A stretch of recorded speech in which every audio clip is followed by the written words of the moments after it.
Hey, true believers, it's Englentine here with another Marvel vs. DC segment. In this case, well, basically all the covers that you're going to see flashing before you here are the ones that I'm going to be reviewing. And it was a good week. And yes, of course, by this recording, I am a little bit behind, but I'm catching up in the next few days. So there you go. I still hope you enjoy the reviews. Anywho, yeah, it's a very close week this week. I'm absolutely surprised at the quality of books. Now, there were a couple of falters, and we're going to get to those first, of course. Including, like, the worst of Marvel.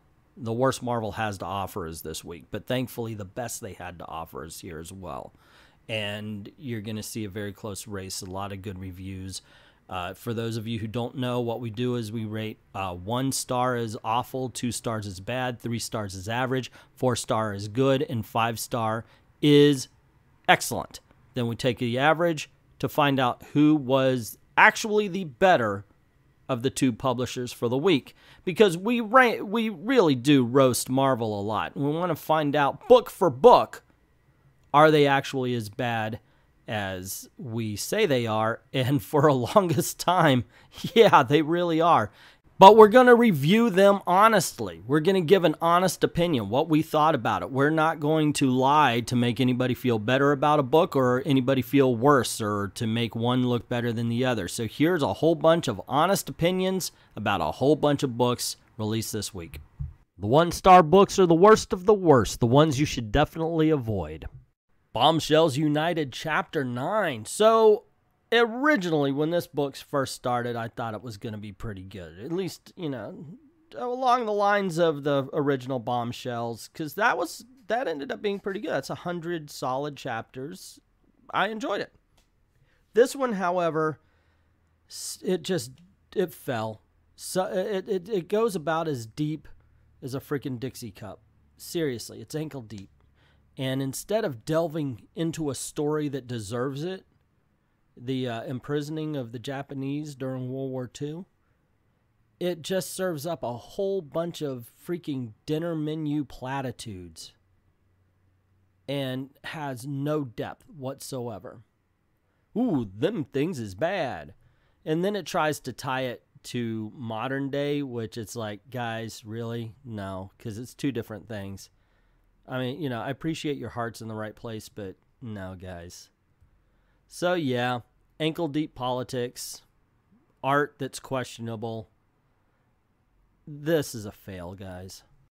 America number 8, with art reminiscent of Alex Ross's Marvels and writing that can only remind you of Neil Gaiman when he wrote Stardust, the kind of fantasy that not only takes you for a ride, but makes you think about yourself as a person just from each character that gets introduced.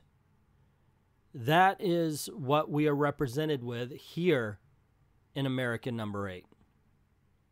It's rare that words and picture come together to form. I can't call this a comic book.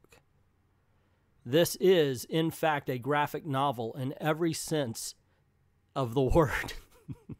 Sorry, guys.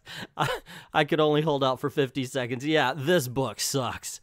It continues to suck. You would think just by accident, Gabby Rivera would get better, but it just doesn't. The 2-star books are merely bad with some saving grace, keeping them from being truly horrible. All New Wolverine number 26. 26? 26, yes.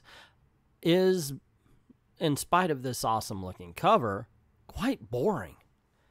It really is. It starts with Daken, and he's on an operating table, and the doctor ends up getting killed because he goes in really close and undoes a strap. It just has to be stupid in order for everything to happen. Somebody has to do something really dumb, and I'm not a big fan of dummy plots, and that's what this book is. It's a dummy plot. It's got a few character moments where Laura finds her mom and all that kind of stuff, but blah blah yada yada, boring stuff. I want to watch a Disney movie where the princess fights the patriarchy, which, okay, name that Disney movie, please. You know, so, yeah, not good.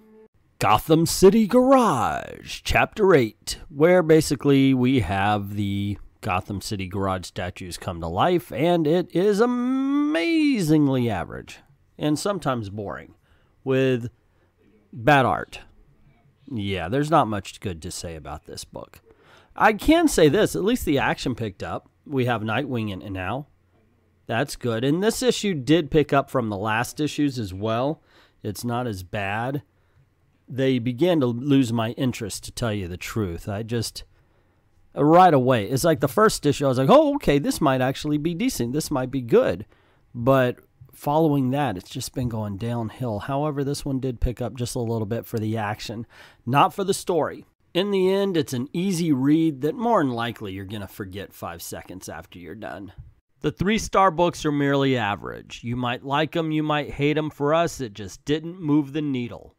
Thor, Where Walk the Frost Giants, #1. So, of course, the Thor Ragnarok movie came out, and they needed to have a book to sell along with it. But holy crap, where's Thor? Oh my gosh, it's a girl. There's nothing that represents actual Thor that people know and love. So what are we going to do? We're going to put out this one book here written by Ralph Macchio, the Karate Kid himself. I'm just kidding. It's not the same Ralph Macchio. But it is a callback to classic Thor. I mean, this is like classic Thor right here. Is it great Thor? No.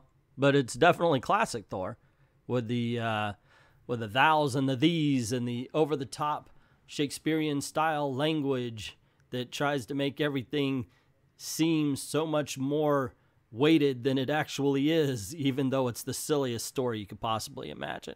It feels rushed, to tell you the truth. Is it bad? No, but it definitely isn't good. It is fun, however. So, wow, what a mixed bag. I mean, it is a simple story, decent art, decent writing that absolutely underwhelms. Action Comics, number 990, OZEFEK #4. So, I'm not feeling it, guys. I like the Superman books a lot, but the whole OZEFEK storyline has fallen flat for me. I'm sorry, but it just has, and I don't want it to be that way. I remember making videos for the Superman books that were just so awesome, and I wanted to say, hey, this is cool, check it out, it's great, but here's a problem. So this guy comes down, he's saying he's Jor-El, I don't buy it, but he's saying, hey son, let me show you how bad Earth is.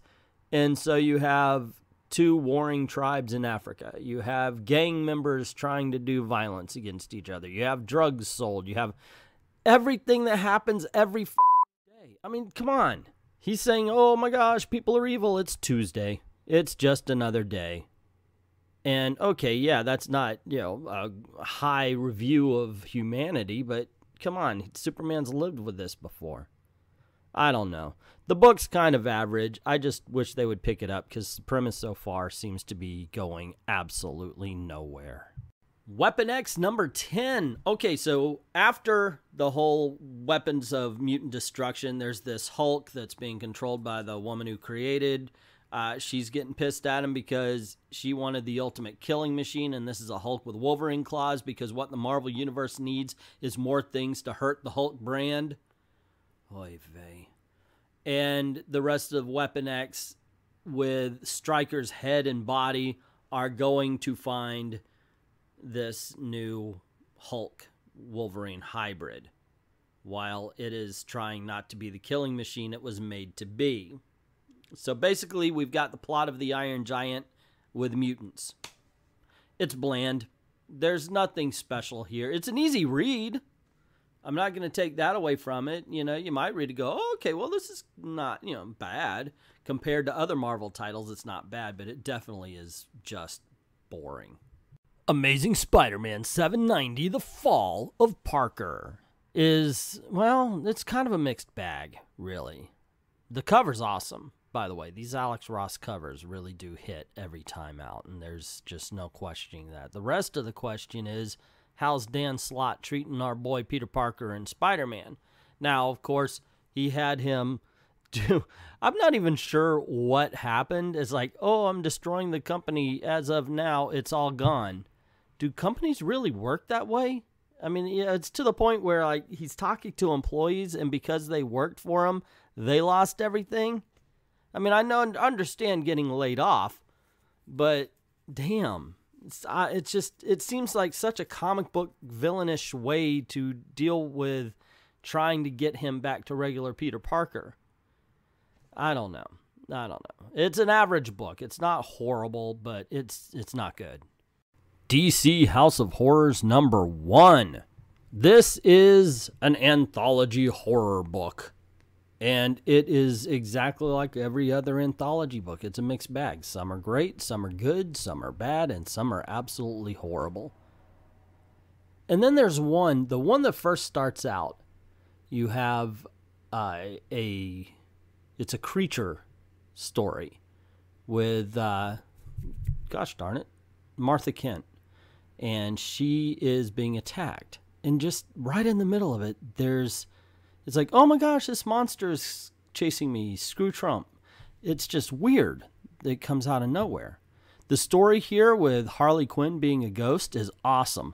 The psychological horror story about Bruce Wayne is 10 times awesome.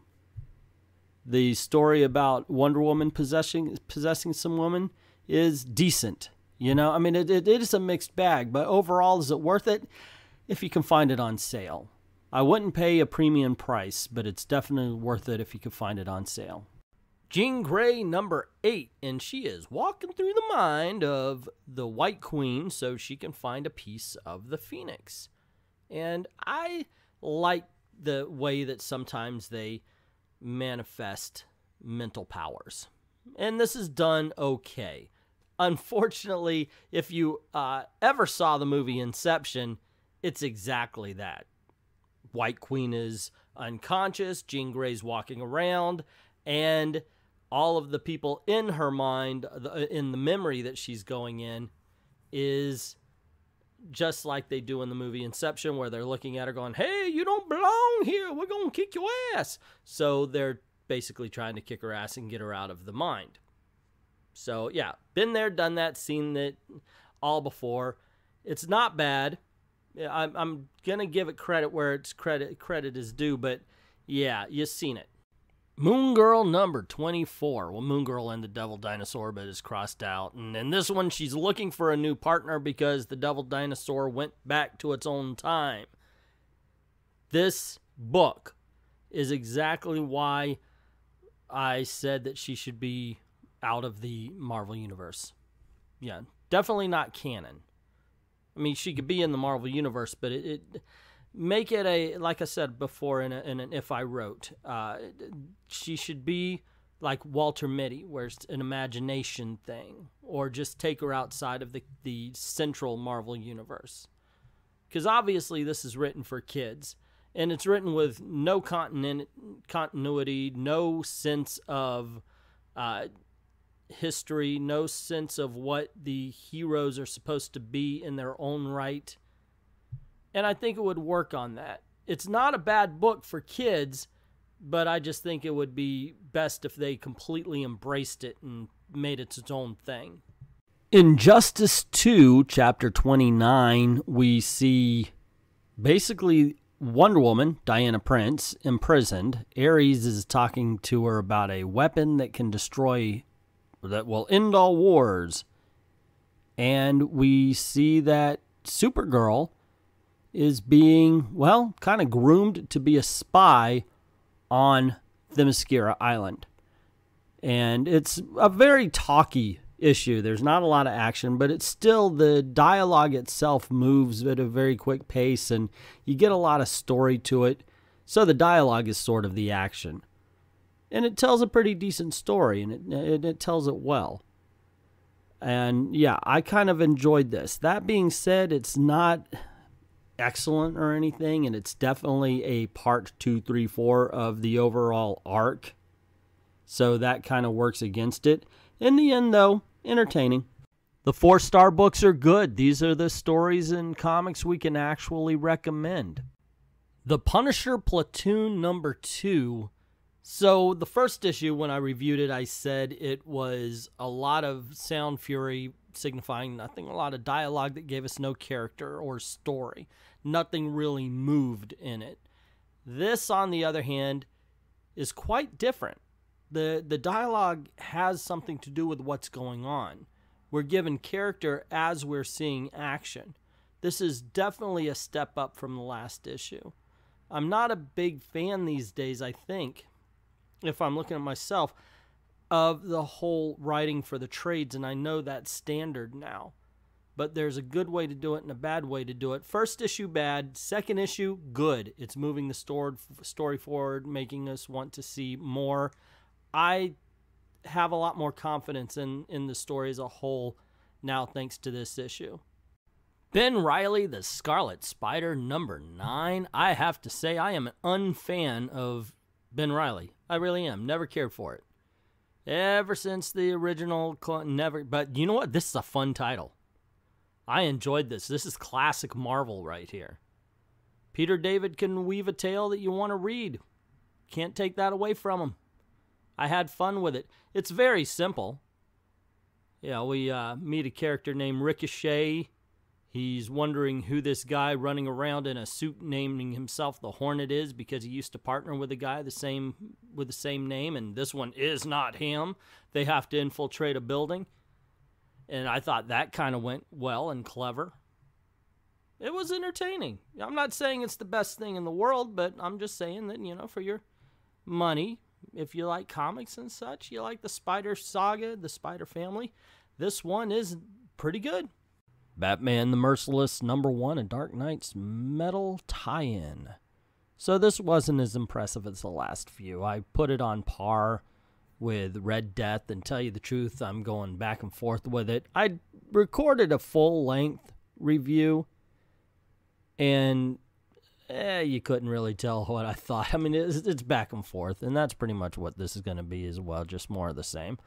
There's good parts, there's bad parts. I enjoyed more of the past than I did the present bit, and I would have loved to have stayed in that world a little bit to find out how he defeated Ares. So there's a lot of story left to tell, but I felt that way about all of these, all of the one-shots to some extent. Is it bad? No, it really isn't. And I'm sure there's some people who would be like, wow, this is excellent. And I'm sure there's some people who just thought it was garbage. Because to me, this sits right there in the middle. U.S. Avengers number 11. The U.S. Avengers is possibly the best kept secret at Marvel Comics. And by that, it's kind of bad because you don't want to keep your comic books a secret unless you're Dan Slott or Tom Brevoort. But hey, at least we know they hate Trump. Anywho, this is an incredibly fun book. As a matter of fact, U.S. Avengers is the only thing to come out of Secret Empire completely unscathed. Read those books and you'll wish that the story centered more on the U.S. Avengers than what they thought the story should be in Secret Empire. Anywho, this is a bit of a twist between the Twilight Zone episode where we have the kid throwing people out in the field when they tick them off, and Archie Comics.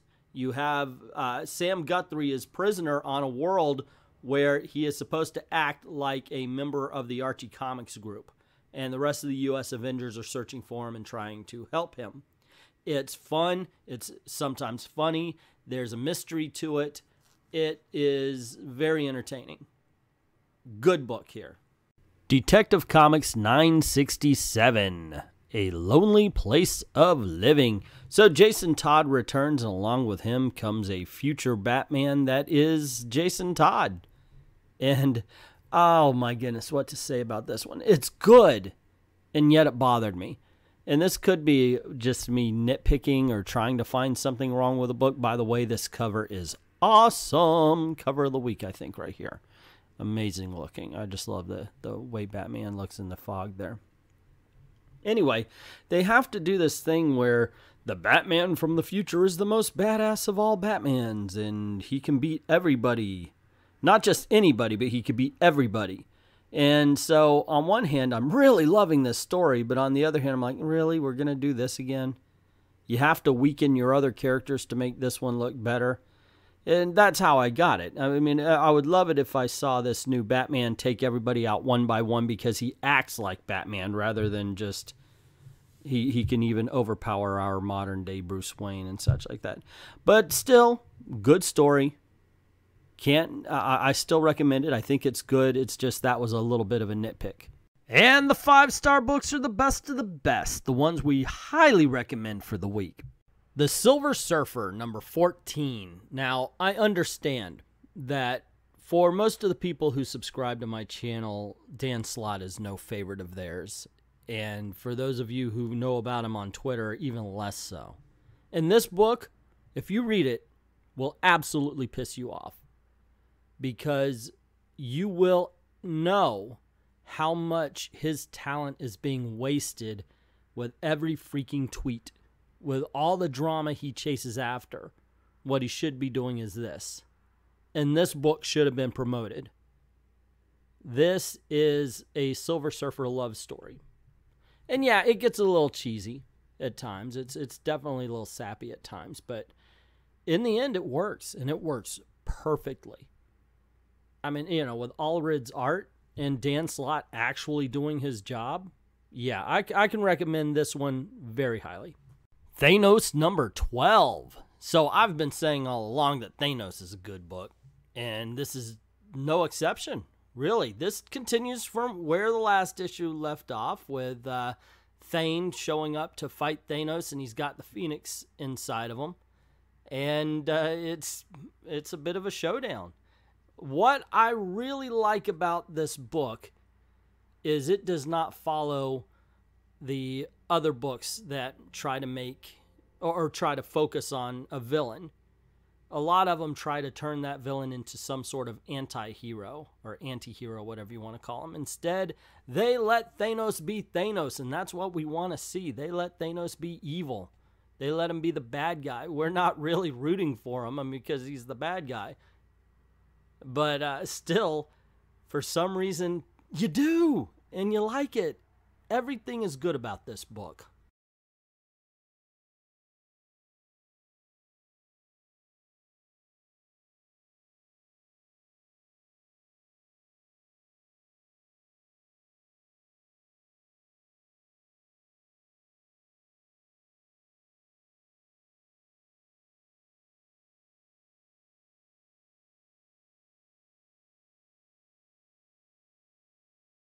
DC Comics had 1 1-star, 1 2-star, 3 3-stars, 2 4-stars, 0 5-stars this week. There were 7 comic books reviewed by them for a score of 20 and an average of 2.81. Marvel, on the other hand, had 1 1-star, 1 2-star, 5 3-stars, 3 4-stars, 2 5-stars. 12 comics were reviewed for a score of 40 and an average of 3.33. Making this the first time in a long time, for me at least, that Marvel has taken the week. There were some strong books this week from both companies, and Marvel did put out some decent ones. The Ben Reilly surprised me, as well as me not hating Moon Girl. I actually enjoyed it. I just think that they need to remove her from the regular universe. But it's Silver Surfer and Thanos that really just kicked things off, because DC had no 5-stars to me this week, and it was all these 2 books. And I think those are what just pushed it right over the edge. But that's just my opinion. What is yours? What did you think of the books that came out this week? And yes, as the time of this recording, I am a week or 2 behind. I'm getting caught up. But tell me what you thought of this collection. What did you like? What did you hate? What would you say was the best book of the week? Let me know in the comments below. Also, if you like this video, you want to see more, click like, share, share, share, share. And if you haven't done it already, hit subscribe and that notification bell so you don't miss anything, because cool things happen around these parts. Also, if you like the videos and you want us to continue making, this is the way we make our living. So please go on over to Patreon or VidMe. Drop $1 in the till. Links are in the description below. We'd like to thank everybody who's already done that, everybody who's even thinking about doing that, and to everyone, all of the true believers who like to stand upright in the upside down, we thank you very much for watching.